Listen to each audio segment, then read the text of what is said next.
Welcome into the Backroads Bill Podcast. I'm Ben, and this week we are revisiting an old episode that we did way back when we launched this podcast about 2 years ago, in that kind of first 6 months that we launched it.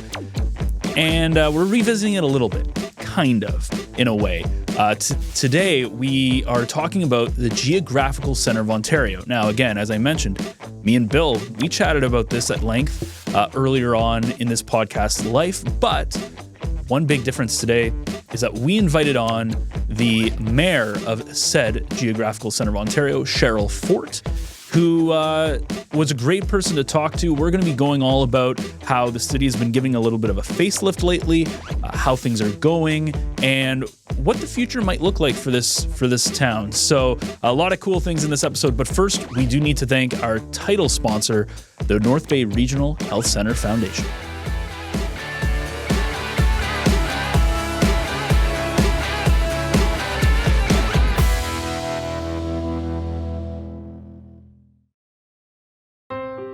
Dear North Bay, you've always been more than a place on the map. You're home to me. This is where I built a life with my husband, raised our kids, and taught in local schools for over 24 years. I'm proud to be part of this community. Earlier this year, my world shifted. After living with anxiety, depression, and PTSD for much of my life, I reached a point where I couldn't keep going alone. Walking into the emergency department at the North Bay Regional Health Centre was one of the hardest things I've ever done. But what I found there changed everything. A nurse who made me feel safe, a crisis worker who truly listened. For the first time in a long time, I felt seen.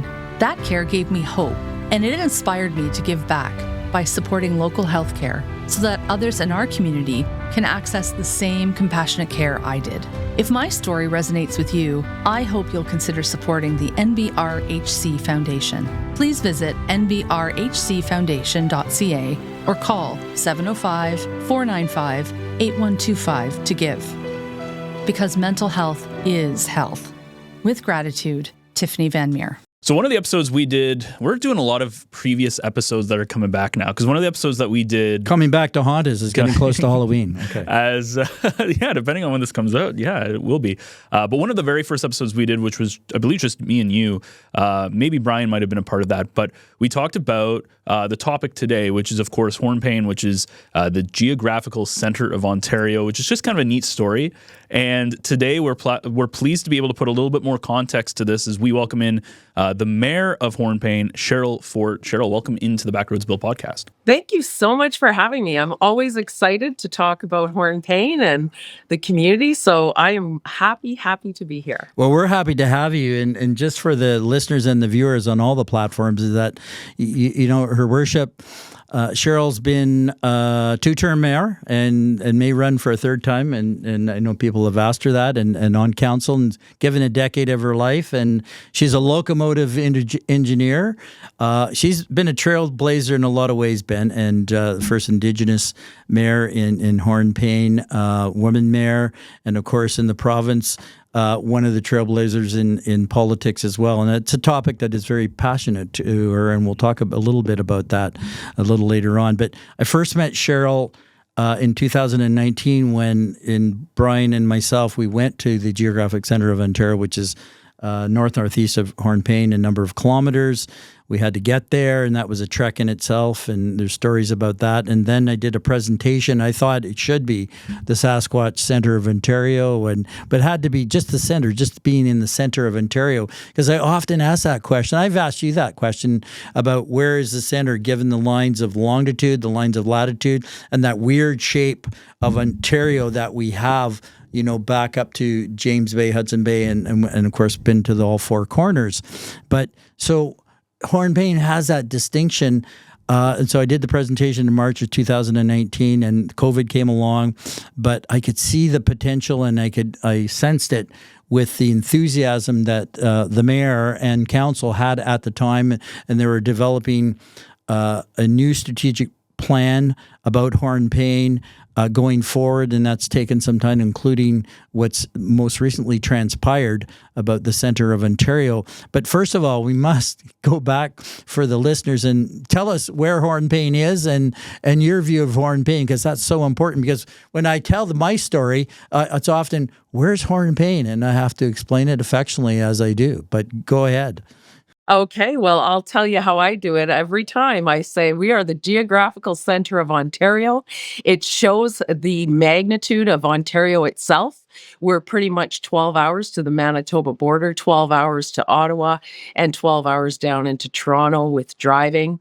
Hornepayne is located about 5.5 hours from Thunder Bay, 4.5 hours from Timmins, and west of Sault Ste. Marie, 4.5 hours. So when you think of that, it really shows the center where you start coming in smaller and smaller into the center of Ontario. And and it's been our tagline and our new branding. We have adventures begin at the center, and it really resonates with the people that live here and the people that I communicate out and about throughout the province and Canada. Yeah, well, I never thought about that, but the hours but I love that because I'm a spatial geographer point of view anyway, so that's really good. Now, give us a little profile about who lives there and what do people do? Okay, well, Hornepayers are resilient people. I love that, Hornepayers. Okay. I was going to say, yeah. Yeah, I love that. Yeah. Yeah, resilient. So we have CN Rail, so they're railroaders, Hornepayne Power and Hornepayne Lumber, forestry workers out in the bush as well, and then we also have a hospital, 3 elementary schools, a French speaking, 2 English, and the high school as well. So it's quite vibrant.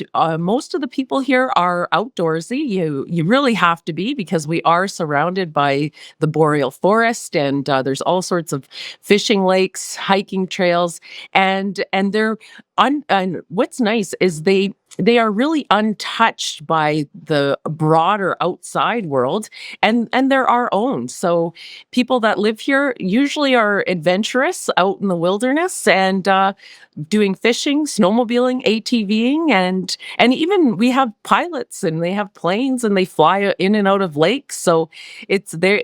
We are a resilient people for sure.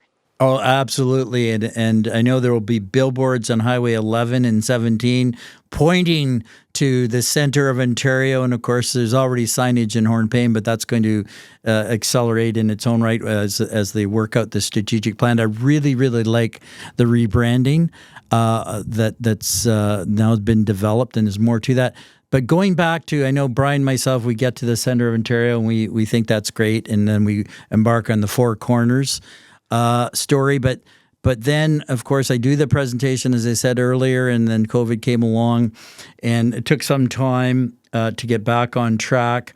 And I was always curious as years went by during COVID, especially. I thought, I wonder where this, and I would reach out to the mayor every once in a while and say, it's coming. And then, for some reason this year, I thought, I've got to go back to the center one way or the other.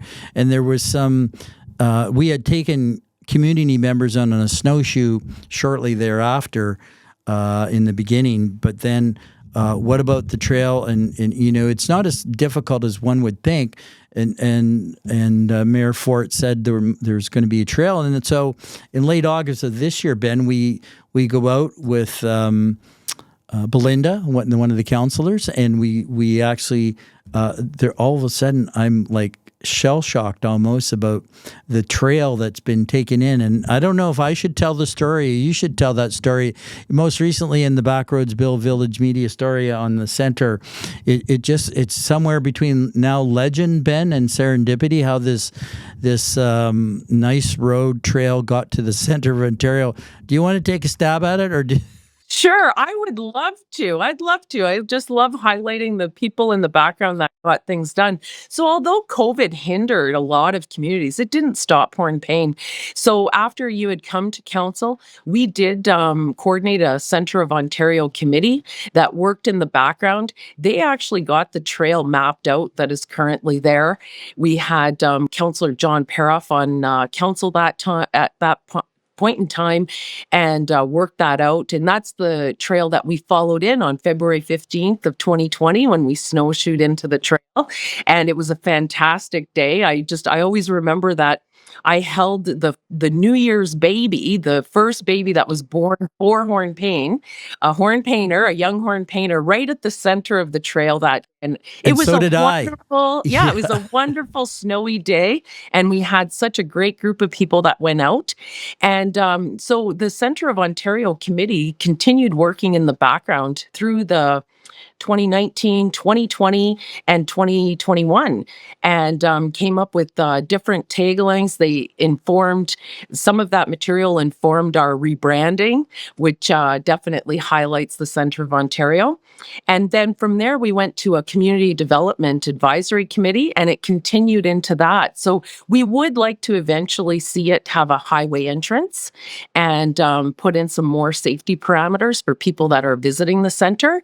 And currently this year, the Hornepayne Lumber, they were able to make the trail that exists right now into the center and take that on. And it's been wonderful. I have to give a shout out to the people that worked on that and got that completed. And it's been an evolving community project. And what is just exciting as mayor and council is that we've been working hard in the background to put in place the tools that people need to really energize their community and move forward with events in our community. And we see that with the new hotel. We can host people now. We can bring them in, and we saw that just recently with a Centre of Ontario Adventure. Yeah, no, and there's a couple of things there. Ben, for years and years, they were without a hotel/motel, and one of Mayor Fort's efforts, along with council, was to make this happen. And now they have Studio 6 there, and that's a real bonus because I mean the OFSC trails come through there, and that's tourism, as she said, is front and center. In my story, you sense that enthusiasm, that energy when of course, you read the quotes of Odette and Denis. He's president of the Hornepayne Snow Bears, and Odette is the general manager of the Studio 6, and they're really committed. And in fact, I should say this to the end of the show, but they're going down to the big snowmobile show near the latter part of October, as there'll be a Hornepayne contingent there, and that whole center of Ontario will be applauded and promoted, and to get more and more people there. And so that community enthusiasm is there. And tell us about how the strategic plan came into place and that branding. A little bit more about that, because I did read a link on that for my story, and I thought, okay, this all. I mean, I really like how you've described it. That it's the community and why people should come there. Yeah, for sure. Because really, when you move to a place, you want to feel welcome. You want to be able to enjoy the activities that you like to do. So what Hornepayne has to offer is that outdoor enthusiasm. You can explore the forest in the summer and the winter, through the spring and through the fall.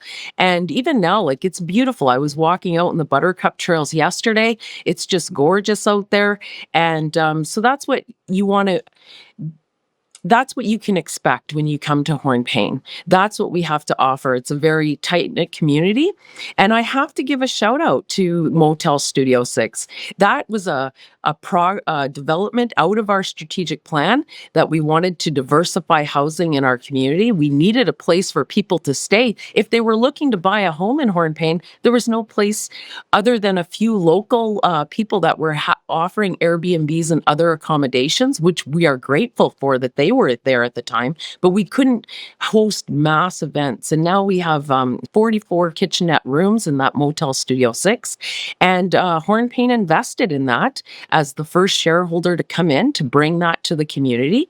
And we're seeing, it was amazing. You're seeing the people that we've been able to host. Yesterday, a matter of fact, I hosted the Associate Minister, Kevin Holland, associate minister of forestry and forest products here in the community, and he stayed the night. So and he said it was a fantastic stay last night. Well, you see, there you go. Just good things happen after good things happen, and it starts with the leadership.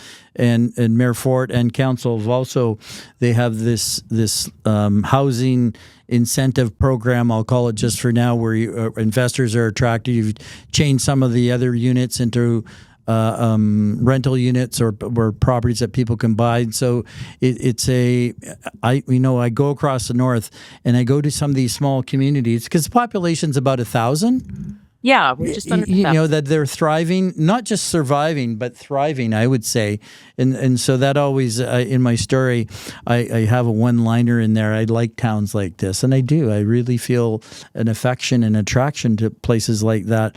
But going back to when in August, this past August, we go out there, and there's the trail. You walk in. It's a little more than 800 meters, depending on where you park.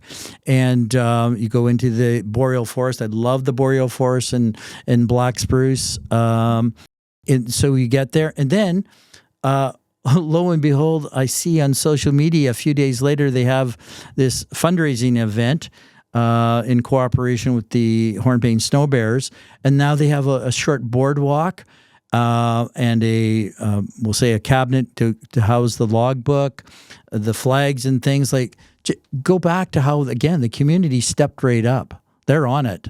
That are all driven by community members. And I have to say, remember when we were out there and we were looking at the past logbook and I took photos because I didn't want to lose those memories, and because the pages had gotten a little bit wet, and I was like, oh, we need a really good logbook place, and so it's covered, protected from the elements, so it's here year round. And Bill, I didn't talk to anyone about that except you and Belinda that day. And then not even 10 days later, it's all there. So that's we might not talk every day, but everyone seems to be on the same page with the vision that we want to put our community on the map. We've been building towards that. Actually now we're looking at what is the next business we have to attract to Hornepayne. What industry would fit with us? So those are conversations we're having, but that was amazing to me. And all of that lumber was donated by Hornepayne Lumber. It was just a community collaboration. And then they had the hotel was sold out, huge event at the Royal Canadian Legion.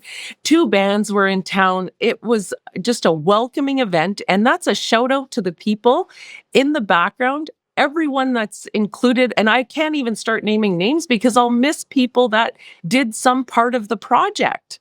Yeah, no, it's amazing. It's an amazing project. And now, and again, there will be all kinds of other improvements, as you have said, and the community will be participating in this. People will want to have those bragging rights, Ben, to get to the center of Ontario. I mean, the American example has long been studied, and of course, it appeared in other stories I've written about the the big goose in Wawa and the like, and other communities have capitalized on this, and Hornepayne will be as well, because people will drive off the road and off the highways, because there are 2 Trans-Canada highways in Northern Ontario.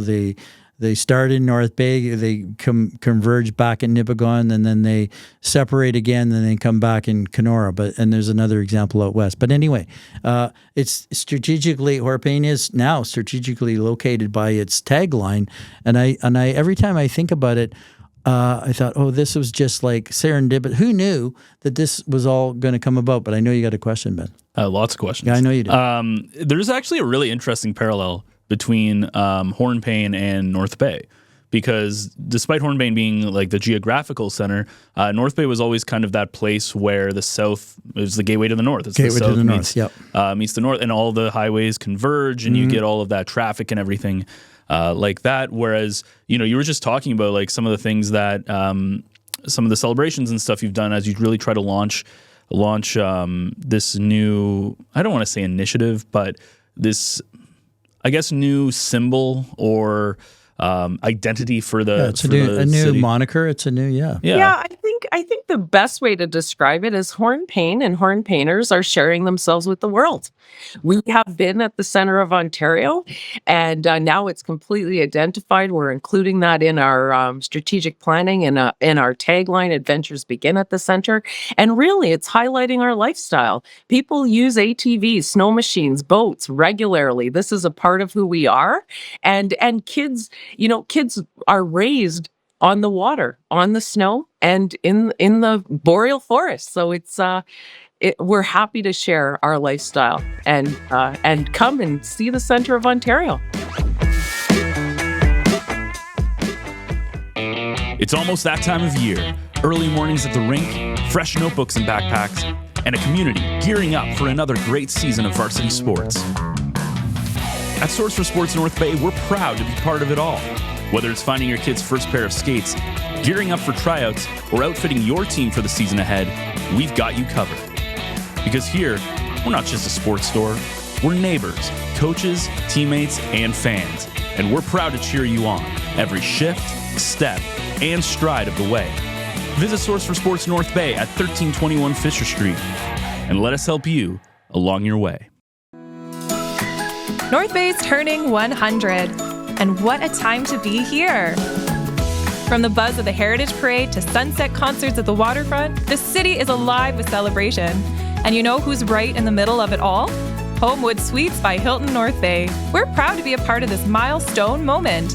Whether you're coming home from a family reunion, planning a gathering with friends, or just simply making the most of everything the Centennial has to offer, our doors are open. Stay in a spacious suite that feels like home, with a full kitchen to cook in, room to relax, and a space to unwind after a full day of fun. Are you hosting something bigger? Our event spaces and amazing local partners like the Grand and Stock Transportation make it easy to bring people together. Best of all, they're just steps from the action. The fireworks, the food trucks, the music, the laughter, it's all right here. Celebrate 100 years of North Bay with us. Use code Centennial to save on your stay anytime this year. Be at home with Homewood Suites by Hilton North Bay. Join the party today at 495 Oak Street West or give us a call at 705-495-3000. I know this will happen, Ben, but some days have gone by, but bumper stickers used to be really, really important. But now with ATVs and recreational vehicles and cars of all kinds of types and descriptions and trucks and stickers you can put on water bottles, I know there will be that Center of Ontario and people will see that because they'll have to, where is the Center of Ontario? Now there's an answer to be sure. And then the next thing you know, you want to go there, but carry on, Ben. Well, of course, there's Sasquatches there as well, and there is. Like, there's a picture of one at the center. There was a picture taken of a Sasquatch that was in 2018, but I think they're still there. You still have the opportunity to make it the. I know Bill made that a suggestion to make it the home of the Sasquatch, but I guess I think a little bit on that is that we identify with our three bears. We have Mama Bear and the twin bears, and the thing I want to just talk a little bit from my perspective of Sasquatch. So Sasquatch in Anishinaabe Moam is Sabe. It's part of the 7 grandfather teachings. It's related to honesty. So there's a very fine line there of, do we want to identify, do we want to incorporate that into our findings? It's all, I understand that it can be fun and games and all of that, but it's dear and near to my heart. And I was glad, I was really proud of our community, our committee, that right away identified that in their first meeting, that, we want to stick with identifying with Hornepayne as the 3 bears. And if those stories of Sasquatch or Sabe are in the area, and they're sacred Anishinaabe stories, that I would rather leave that and contribute to that in a positive way for our community. Yeah, that's fair, because we've had we had Ken Dokes from Dokes First Nation, actually Nipissing First Nation, talk about Police Chief and Sioux Lookout came on the podcast and talked about the grandfather teachings and Sabe and his story, which he kept in himself for years, and came on the podcast to talk about. We've also had Jonathan Pitt, an Indigenous advisor at Nipissing University, Dr. Pitt, on talking about. So I well see that was all in jest and good fun, because I'm looking forward to seeing that big, enormous Papa Bear at the center of Ontario. Yeah, so that'll be a discussion we'll have at the committee and council table of what contributions we'll put out there and how we want to connect that. But I'm in agreement. If the Centre of Ontario definitely should have a bear or the three bears or some sort of connection, and the community will decide that into the future. Like, I just love, even when you go to the Motel Studio 6, they have a carved bear outside. We have worked in the background already on the naming, possibly books, children's story books for the three bears and how to connect that in. So we'd really like to make that connection from our symbol that's housed in town with the three bears, the statues, to the center. Like, the adventures begin there or right at the center. Yeah, no, this whole bear theme will take off, and there'll be pins and all kinds of things related to that notoriety. So here we are. Back over to you, Ben. So as people have started to move up north a lot more, we've seen this, obviously a big growth in our area. Have you noticed an uptick in people moving to Hornepayne? Maybe you'll probably see a little bit more tourism-wise, but have you seen an uptick in your population growth? Yes, for sure. So we did a housing needs and demand study back in 2019, illustrating that we were having difficulty housing people because they were coming into the community for jobs. So Hornepayne Lumber, Hornepayne Power have been hiring. Canadian National Railway have been hiring. I know there's been some switches for teaching positions at the public school, which is a JK to high school facility. So definitely across the board, nursing in the hospital. So although some of those are exchanges of people moving out and then coming back in, we have brand new families in Hornepayne. And I also have to say, we have quite a few newcomers into our community coming in through the immigration program, and they're on third, fourth year, and that is fantastic to have just the added vibrancy of culture to our community. Yeah, and that was a big thing that we noticed. Like, when I was growing up, there wasn't really any there wasn't really a lot of diversity. It was very Indigenous or white. There wasn't a lot of like Indian or or Mexican or Asian or like all these different nationalities that have come through. And usually you get them in waves. Like, it tends to be like, when I was in high school, we had a lot of Mexican people come over that were, I had an exchange student in my school. When I was in college, it was a lot of East Asian people came in. Now it's a lot of Indian people that coming in, and there's so many restaurants now that are open. I've learned so much about culture of different cultures because it's so fascinating. And I guess my question comes down to, for you guys, are you planning on, or what is your plan, I should say, for your continued growth as your population increases and immigration, either from outside of the country or just within the province, expands? Yeah, well, Hornepayne is definitely on board to grow. We actually had that discussion last night with the Associate Minister. And so we created a municipal service corporation, Hornepayne Housing Corp, and they're looking at where can we develop our lots. So we have about 70 lots that we can develop. We have the growth capacity to grow another 1,800 people living within our community, within our current infrastructure, which would be fantastic, right? The more that we can grow and add to the existing infrastructure that we have, the usage of that just helps pay for that across the board for everyone. So when we're looking at growth, it's what are the industries and businesses that we need? We know we need some here. And who can we attract to our community? So we want to attract like-minded. We don't have Starbucks or Tim Hortons, but we have a community that's well connected. You can have a traditional type atmosphere in your home where you're eating with your family each night. You're going to hockey practice. Your kids can do piano lessons, and they can explore the outdoors with snowmobiles and ATVs. So that's the lifestyle that's there to attract. And the biggest point of that is when you're at home, you get to do all of those wonderful things.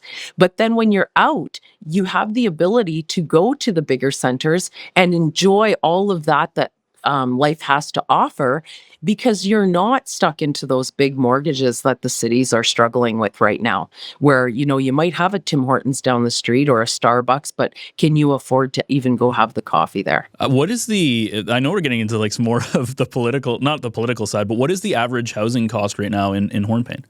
Our housing purchasing prices went up, the market value went up. So anywhere from 200 to 400,000.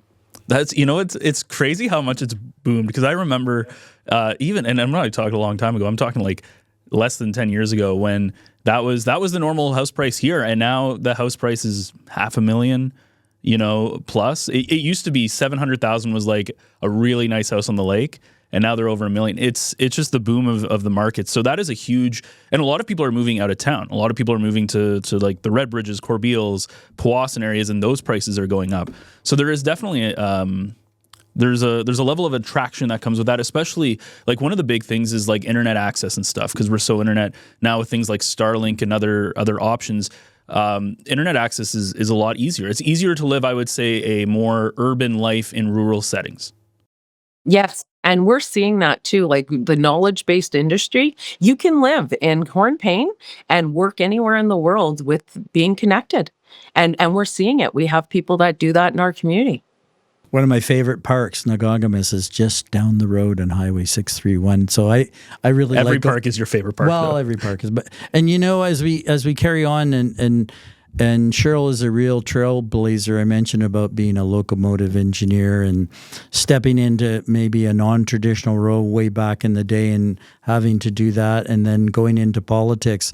I know all of this is I think it obviously reflects upon your character, that this topic of women in politics is near and dear to your heart. But maybe just give us a few comments about that, because I know when we last met, we had a brief discussion about that, and I thought, okay, who better than to talk about that, especially, we'll say, in on the backroads of Northern Ontario, but anywhere in Northern Ontario, rural Ontario.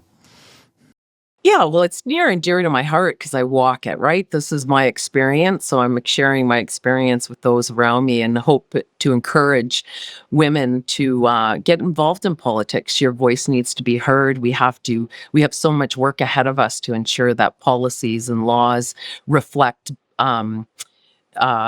women and that they're protected under those laws. When, currently quite a few of our legislation were written solely by men because they had filled those roles for decades and decades since Canada became Canada. So myself and Mayor of Timmins, Michelle Boileau, and I sat down together and said, we need to have a voice for Northern Ontario women and a platform to show the disparities of how difficult it is for a woman at times to live in Northern Ontario. When Northern Ontario was settled, it was settled to attract men to resource extraction jobs, and thankfully, at that time their wives followed,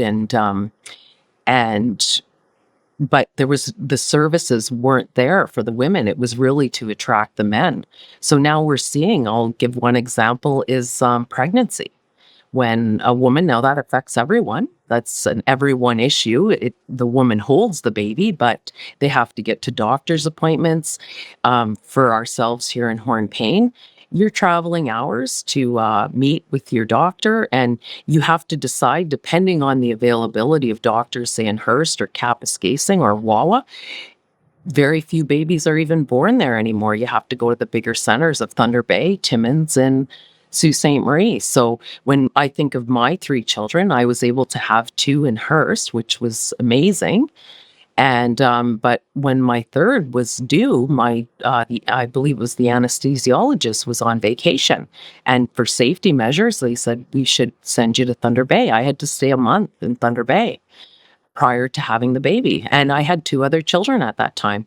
So these are things that we need to discuss. We need to have plans for, and it's not just for women, but it helps the whole family. And when we talk about growth for Northern Ontario, that's near and dear to our hearts because these are our children, our grandchildren, our great-grandchildren. And we want to make sure that that time when they're, incubating in the womb is stress-free and that their birth isn't stressful because we know now with research that affects infants and their further development. Well, I just had an epiphany. This is going to be another Backroads Bill podcast. We'll get the Mayor Timmins on, and we'll have the Mayor of Hornepayne on, and we'll dive into this topic a little deeper. We'll take a deeper dive because there's so many. Just from the last comment, when you think about all the dots with the pregnancy thing, about just and how other people are affected, not just the immediate family, but all others and the services and all those kind of things, and again how we need to speak up for ourselves. You had the associate minister there yesterday. Less than 6% of the total population of Ontario is in Northern Ontario. And I often say, other beyond the 5 cities, you have all these places that are between 1,000 and 3,000 people, but they are the backbone in part of the Ontario economy. And so we've always felt that. I always mention Ed Diebel. Ed Diebel was a politician back in the days in North, but he professed for a Northern Ontario province in itself, but no one would listen to him. But and now with the Ring of Fire and other precious minerals, we are a very, very important part of the economy: forestry, minerals, agriculture, in northeastern and northwestern Ontario. So let's save that for the next podcast. And you know what? You're not far where you're sitting, because I know where you're sitting. You're not far from the center of Ontario, only probably about 8 or 9 kilometers. And I'll look forward to coming back to Hornepayne, to the center of Ontario. Never envisioned this myself, but I'm so glad to be part of this story and legend. Absolutely. And one last thing before we leave, Cheryl, out of the stuff that we have talked about today, if you exclude the stuff we've talked about today, like the rebranding and everything, what is the thing in your mayoral career, or maybe your time in Hornepayne, that you are the most proud of while you've been in power? Wow. Okay, you've got me there. It can be about the rebranding, but just something maybe new that's not a rehash. You know what? It comes down to people. I've said this before at local functions.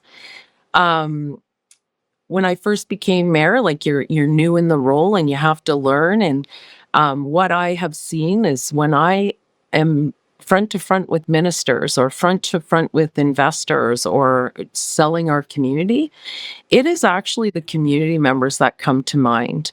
Some have since passed away, and there's still some in our community, young people. And I think about them that, I want to make it better for them. And that energizes me. That pushes me, because I'm not going to be here forever, but I want to plant that tree today that's going to give shade for future generations. And it's really those young people, like when I think about the young students that painted our town hall this summer, and they contributed. And when I'm meeting front to front with people those game changers that can affect us, that's what I'm thinking about. And that's what empowers me. So, and I didn't see that coming into this role as mayor. I was real new, real green. I had only had 2 years as a councillor. And I just remember somebody had reached out to me privately and said, you're doing a good job. We really want to see change. And that's what empowers me in the background. It really comes down to Hornepayers who live here, and they want to see the betterment for their community and the people that they love. It was only a few months that Backroads Bill came to town, because you had been you'd been elected that fall of 2018.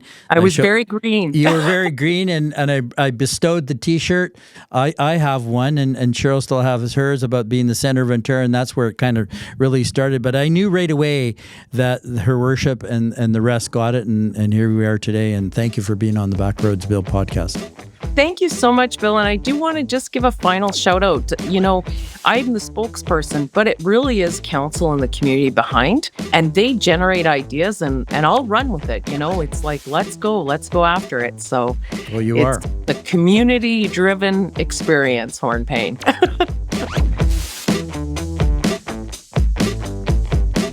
A big thank you to Cheryl for coming on and talking all things Hornepayne. If you find yourself up north, well, not really north, I guess. If you find yourself in the center of Ontario, check out all of the cool things it has to offer. Go and really kind of find out some cool things about the town. Go and explore and visit, because it honestly sounds like a great place. I know it gets the Bill endorsement, as many places in Northern Ontario do, but in this case, this is a very special thing that close to Bill's heart. So don't be afraid to go check it out if you're in that neck of the woods. So if you like this episode and you want to see more, you can find more episodes of the Backroads Bill Podcast on your favorite podcast player. New episodes drop every single Wednesday. The video version is available on the North Bay Echo YouTube channel, and subscribe to our socials as well. All of that's free at North Bay Echo. We are on Instagram, Facebook, LinkedIn, and I think that's about it. Also, check out our website, northbayecho.ca, where you can find this podcast alongside a whole bunch of other local North Bay podcasts, including To North Bay with Love, Echo Essentials, and the Echo Sportscast. And check out our newsletter, Echo Essentials, which comes to your inbox every single week. It's free to sign up. Just head over to our website to get subscribed. So that wraps things up for us here. Join us again next week for another Backroads adventure.